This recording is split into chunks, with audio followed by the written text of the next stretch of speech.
સુરતના ઉધના વિસ્તારમાં આઈસ્ક્રીમની દુકાનમાંથી રોકડ અને સામાનની ચોરી, પોલીસ તપાસ શરૂ।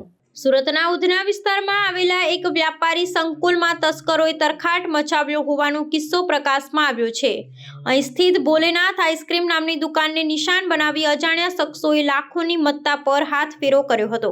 પ્રાથમિક વિગતો અનુસાર રાત્રિના અંધકાર અને સુમસામ વાતાવરણનો લાભ ઉઠાવી દુકાનમાં પ્રવેશેલા તસ્કરો રોકડ રકમ તેમજ અન્ય કિંમતી ચીજવસ્તુઓની ચોરી કરી પલાયન થઈ ગયા હતા, જેના પગલે સ્થાનિક વેપારી આલમમાં ફફડાટ વ્યાપી ગયો છે। બનાવની જાણ ત્યારે થઈ જ્યારે વહેલી સવારે દુકાન માલિક રાબેતા મુજબ પોતાના વ્યવસાયના સ્થળે પહોંચ્યા હતા।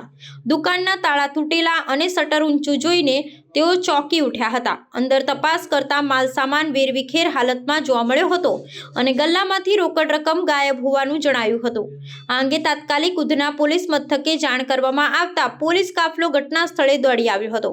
પોલીસે કાયદેસરની કાર્યવાહી હાથ ધરી ને દુકાનો તેમજ આસપાસના વિસ્તારમાં સ્થાપિત સીસીટીવી કેમેરાના ફૂટેજ ચકાસવાની તજવીજ આદરી છે, જેથી આરોપીઓની ઓળખ પ્રસ્થાપિત કરી શકાય। શિયાળાની ઋતુમાં રાત્રિના સમયે ચોરીના બનાવોમાં થઈ રહેલા વધારાને કારણે સ્થાનિક વેપારીઓમાં રોષ અને ભયની મિશ્ર લાગણી જોવા મળી રહી છે।